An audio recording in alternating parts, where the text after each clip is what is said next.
Hamilton, ce sera difficile de battre Red Bull à Zandvoort. Alors, longue interview de Lewis, désolé pour les anti-Lewis. Vous savez qu'ici on est un peu pro-Lewis, donc on lit pas mal de choses de ce qu'il dit lui, et c'est assumé. Nous espérons être dans une fenêtre légèrement meilleure ce week-end. Le week-end dernier ne semblait pas bon. C'est comme de faire 2 pas en avant et 5 en arrière, au niveau de la confiance, mais je pense que c'était peut-être un cas unique avec cette piste. J'espère donc que ça sera mieux. Je pense qu'il va être difficile de battre les Red Bull quoi qu'il arrive, donc il va falloir que quelque chose se passe pour créer cette opportunité. Mais c'est toujours possible, donc nous verrons. La Red Bull semble généralement fonctionner dans la majorité des endroits. Il s'agit de comprendre pourquoi et de l'intégrer dans la voiture l'année prochaine, ou que ce soit l'équilibre des caractéristiques aérodynamiques.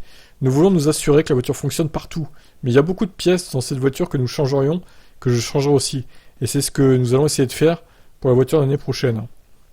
Hamilton salue le travail accompli par son équipier Russell lors du Grand Prix de Belgique. Il aurait pu faire une très bonne performance, si lui n'avait pas abandonné.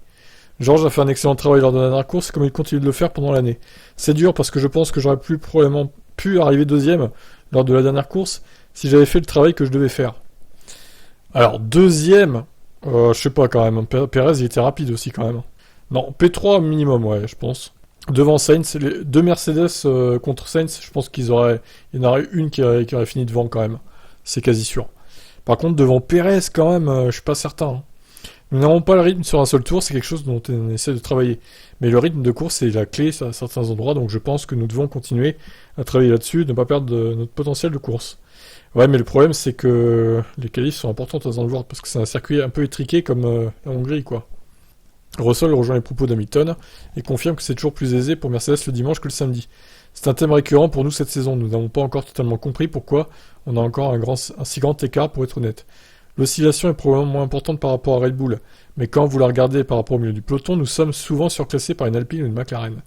J'étais déçu de ne pas obtenir la 3ème position, parce que je pense que si j'avais fait les choses légèrement différemment, ça aurait été possible, mais nous avons juste surmonté les difficultés sur un seul tour. Alors les Pays-Bas, c'est un circuit plus petit, un tour plus court, donc je pense pas que les écarts seront aussi grands. Je suis sûr que Max et Red Bull vont être en première position et vont être compétitifs.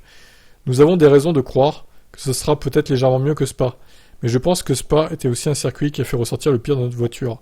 Donc pour être honnête, nous y allons avec un esprit ouvert. Ouais, bon. Moi, comme j'ai dit, je m'attends plus à rien de Mercedes. Ils sont tellement inconstants en fait avec cette voiture que c'est tout ou rien. Les qualifs c'est de la merde, après la course c'est plutôt pas mal. Mais apparemment, après il y a un accrochage. Donc au final, il n'y a qu'une des deux voitures qui peut finir. Donc c'est compliqué de prévoir ce qu'ils vont faire comme performance, honnêtement. Red Bull et Ferrari, on peut plus facilement prévoir, mais Mercedes, c'est compliqué quand même. Donc écoutez, on advienne que pourra, et puis on verra ce qu'ils font comme résultat. Je vous laisse commenter, ciao.